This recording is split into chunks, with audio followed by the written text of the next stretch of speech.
வணக்கம். நான் சங்கீதா எஸ். அபிஷேக். நான் ஒரு டிஜிட்டல் மார்க்கெட்டிங் கன்சல்டன்ட்டுங்க. நெறைய பேரு என்கிட்ட கேட்குற கேள்வி என்னன்னா, இந்த டிஜிட்டல் மார்க்கெட்டிங் கன்சல்டன்ட்னா யாருங்க? அவங்களோட வேலைகள்லாம் என்னென்ன? எப்படி ஒரு பிசினஸ்க்கு அவங்களால ஹெல்ப் பண்ண முடியும்? எப்படி நான் ஒரு டிஜிட்டல் மார்க்கெட்டிங் கன்சல்டன்ட்டா ஆகுறது? அப்படின்றது தான். ஸோ இதுக்கு எல்லாத்துக்கும் ஆன்சர்ஸ் இந்த வீடியோல நம்ம பார்ப்போம். ஃபர்ஸ்ட் ஆஃப் ஆல் ஒரு டிஜிட்டல் மார்க்கெட்டிங் கன்சல்டன்ட் அப்படின்னா யாருன்னா, ஒரு பிசினஸ்க்கு நம்ம எங்க இருக்கோம் அண்ட் எங்க போணும் அப்படின்றத சொல்லிக் கொடுக்கவர் தான் வந்து பிசினஸ் கன்சல்டன்ட். ஸோ இதுல டிஜிட்டல் மார்க்கெட்டிங் அப்படின்னு வரும்போது நீங்க ஒரு ஆன்லைன்ல ஒரு பிசினஸ் கொண்டு போகணும் அப்படின்னா அந்த பிசினஸ்ல இருந்து என்ன எக்ஸ்பெக்ட் பண்ணணும், உங்களுக்குன்னு என்ன கோல் செட் பண்ணணும், அந்த கோலை அச்சீவ் பண்றதுக்கு நீங்க என்னென்னலாம் பண்ணணும், பிளஸ் இது வரைக்கும் பண்ணது சரியா தான் பண்ணிக்கிட்டு இருக்கீங்களா அப்படின்ற கைடன்ஸ் கொடுக்கறவங்க தான் இந்த கன்சல்டன்ட் அப்படின்றவங்க. இந்த கன்சல்டன்ட் நிறைய கம்பெனிஸோட ஒரு ஒன் டைம் ஃபீக்காகவும் ஒர்க் பண்ணுவாங்க. அதாவது ஏதாவது ஒரு இடத்துல தடங்கள் ஏற்பட்டு இதுக்கு மேல எனக்கு எப்படி போறதுன்னு தெரியல அப்படின்னும் போது அந்த ஒன் டைம் ஃபீக்காகவும் வந்து ஒர்க் பண்ணுவாங்க. அந்த ஒன் டைம் ஃபீல ஈவன் அந்த பிளானிங் ஸ்ட்ராட்டஜி இதெல்லாமே வரும். இல்ல ஒரு ரீட்டைனர் மாதிரி ஒர்க் பண்ணுவாங்க. அதாவது கண்டினியூஸா மாசம் மாசம் ஒரு கம்பெனியோட ஒர்க் பண்ணிட்டு வருது. அவங்களோட ப்ராக்ரஸ் ஆன்லைன்ல கரெக்டா இல்லையா அப்படின்னு பார்க்கறது, அதை சரிப்படுத்துறது, மற்றவங்க எல்லாம் ஒர்க் பண்ணிட்டு இருக்கும்போது அவங்க டீமை மானிட்டர் பண்றது, இதெல்லாம் தான் ஏஜென்சியோட வேலை. ஸோ இந்த ஏஜென்சியோட வேலை நம்ம எடுத்துக்கிட்டோம் அப்படின்னா, இப்போதைக்கு டிஜிட்டல் மார்க்கெட்டிங் பார்த்தீங்க அப்படின்னா பிசினஸஸ்க்கு எல்லாமே வந்து ஆன்லைன் வரணும் அப்படின்ற எண்ணம் வந்துருச்சு. இன்ஃபேக்ட் இந்த பேண்டமிக் அப்புறமா இன்னும் ஸ்ட்ராங்கராகவே வந்துருச்சு. ஸோ நிறைய மக்கள் நிறைய பிஸ்னஸஸ் ஆன்லைன் வர ஆரம்பிச்சிட்டாங்க. இன்ஃபேக்ட் ஆல்ரெடி பண்ணிட்டு இருந்தவங்க இன்னும் ஜாஸ்தியா ஆன்லைன்ல ஒர்க்கை புஷ் பண்ண ஆரம்பிச்சிட்டாங்க. இப்போ பார்த்தீங்கன்னா இதனால அவங்க வந்து நிறைய ஏஜென்சிஸோட ஒர்க் பண்றாங்க. இன்ஃபேக்ட் ஏஜென்சி ஸ்டார்ட் பண்றது அப்படின்றது ரொம்ப ஈஸியா ஆயிடுச்சு. ஸோ நிறைய மக்கள் ஏஜென்சி ஸ்டார்ட் பண்ணிட்டு வராங்க. பட் ஆனால் ஏஜென்சிஸ்க்கும் பிஸ்னஸஸ்க்கும் உள்ள பிரச்சனை என்ன அப்படின்னா, மோஸ்ட்லி வந்து ஏஜென்சிஸ் வந்து பிஸ்னஸை அண்டர்ஸ்டாண்ட் பண்ணிக்கிறது கிடையாது அண்ட் பிஸ்னஸஸும் ஏஜென்சியை முழுமையாக அண்டர்ஸ்டாண்ட் பண்ணிக்கிறது கிடையாது. ஸோ ஒரு பெரிய கேப் வருது. ஸோ ஈஸி ஸ்மூத் இம்ப்ளிமெண்டேஷன் நடக்க மாட்டேங்குது. ஸோ இப்போ ஒரு கன்சல்டன்ட் இருந்தாங்க அப்படின்னா அவங்க கரெக்டாக பிஸ்னஸஸ்க்கும் அட்வைஸ் பண்ணுவாங்க, ஏஜென்சியும் கரெக்டாக மானிட்டர் பண்ணுவாங்க. ஸோ இந்த கம்யூனிகேஷன் கேப் இருக்காம அந்த பிரிட்ஜ் வந்து ப்ராப்பராக இருக்கிறத மெயின்டைன் பண்ணுறது தான் ஒரு கன்சல்டன்ட்டோட வேலை. ஸோ இதில் மோஸ்ட்லி வந்து பிஸ்னஸஸ் கிட்டயும் நிறைய தவறுகள் இருக்கும். நிறைய இது வந்து எதெல்லாம் இம்ப்ளிமெண்ட் பண்ணா ஒர்க் அவுட்டே ஆகாதோ அதை ஏஜென்சிஸை இம்ப்ளிமெண்ட் பண்ண சொல்லி ரொம்ப நச்சரிப்பாங்க. அதே மாதிரி ஏஜென்சிஸும் நிறைய வேலைகள் இருக்கிறதுனால எல்லா பிஸ்னஸஸ்க்கும் ஈக்குவல் அமௌண்ட் ஆஃப் டைம் கொடுக்கறது கிடையாது. ஸோ எல்லாத்தையும் மொனாட்டனஸாக ஒரு வேலை மாதிரி பண்ணிட்டு வராங்க. அதனால ரிசல்ட்ஸ் அப்படின்னு வர்றது கிடையாது. பல டைம்களில் என்ன ஆகுது அப்படின்னு பார்த்தீங்கன்னா, பிளான் பண்ணி எக்ஸிக்யூஷன் பண்ணுறதே கிடையாது. ஓகே, நீ ஏஜென்சியா ஃபஸ்ட்டு என்கிட்ட வந்துட்டியா, இமீடியட்டாக போஸ்ட் போடுறதுக்கு ஸ்டார்ட் பண்ணு, இமீடியட்டாக ஆட் பண்ணுறதுக்கு ஸ்டார்ட் பண்ணு அப்படின்னு ஒரு மூச்சு விடுறதுக்கு கூட டைம் கொடுக்காம, ஒரு பிளான் பண்ணுறதுக்கு கூட டைம் கொடுக்காம கண்டினியூஸாக பண்ண ஆரம்பிச்சிடுறாங்க. இதனாலேயே பல பிஸ்னஸ்கள் ஃபெயில் ஆகுறாங்க. இன்ஃபேக்ட் ஒரு ஸ்டடி ஒன்று பார்த்தேங்க ரீசெண்டாக, கோஷெடியூல் அப்படின்றதுலேருந்து.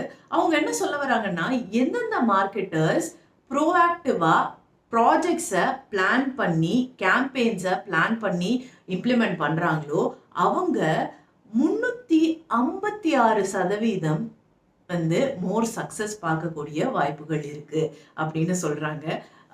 100% இல்லைங்க, 356%. அதாவது இது எதை குறிக்குது அப்படின்னா, நிறைய பேர் ஃபெயில் ஆகிறதுக்கான காரணங்கள் என்ன அப்படின்னா, பிளான் பண்ணி ஸ்ட்ராட்டஜைஸ் பண்ணி கேம்பெயின்ஸை எக்ஸிக்யூட் பண்ணாதது தான்.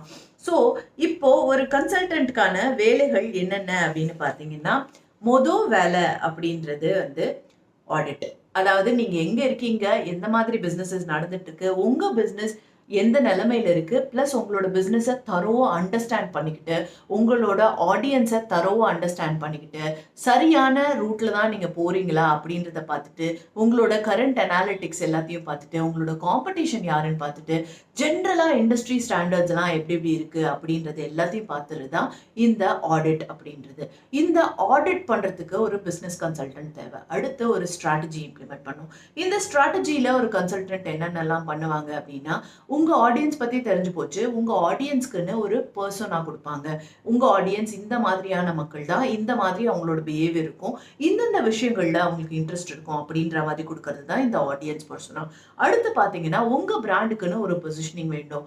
மக்கள் மத்தியில நீங்க என்னவா நினைக்கப்படுகிறீர்கள் அப்படின்றது தெரிஞ்சாதான் நம்ம அடுத்து வரக்கூடிய கான்டென்ட் ஸ்ட்ராட்டஜிய பில்ட் பண்ண முடியும். ஸோ மக்கள் எப்படின்னு தெரிஞ்சு போச்சு, உங்க பிசினஸ் எப்படின்னு தெரிஞ்சு போச்சு. அடுத்து நீங்க எப்படி கம்யூனிகேட் பண்ண போறீங்க, எதை மாதிரியான கான்டென்ட் கிரியேட் பண்ண போறீங்க அப்படின்றது பார்க்கணும். அடுத்து என்னென்ன சேனல்ஸ் எல்லாம் சூஸ் பண்ண போறீங்கன்னு பார்க்கணும். அடுத்து இதுக்கான என்னென்ன கேம்பெயின்ஸ் எல்லாம் நீங்க பண்ண போறீங்க அப்படின்றதுக்கான ஒரு ஃபுல் பிளான் போட்டு கொடுக்கறது தாங்க டிஜிட்டல் மார்க்கெட்டிங் ஸ்ட்ராட்டஜி. இதுக்கும் உங்களுக்கு ஒரு கன்சல்டன்ட் ஹெல்ப்ஃபுல்லா இருப்பாரு. இதை தவிர்த்து நீங்க ஏஜென்சிஸோட ஒர்க் பண்ணிட்டு இருக்கும்போது ரீட்டைனர்ஷிப் பேசிஸ்லயும் வந்து ஒரு கன்சல்டன்ட் உங்களோட ஒர்க் பண்ணக்கூடும்.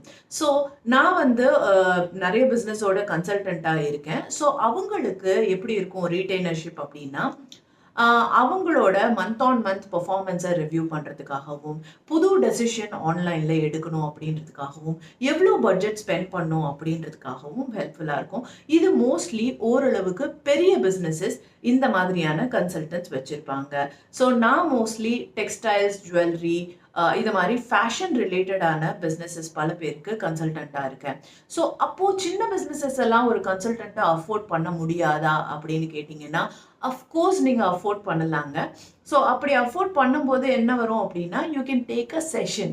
அதாவது எனக்கு இந்த ப்ராப்ளம் இருக்குது, இந்த ப்ராப்ளம்க்கு மட்டும் நீங்கள் எனக்கு ஹெல்ப் பண்ணுங்க அப்படின்ற மாதிரி கூட நீங்கள் கன்சல்டன்ஸோட ஒர்க் பண்ணலாம். ரைட்.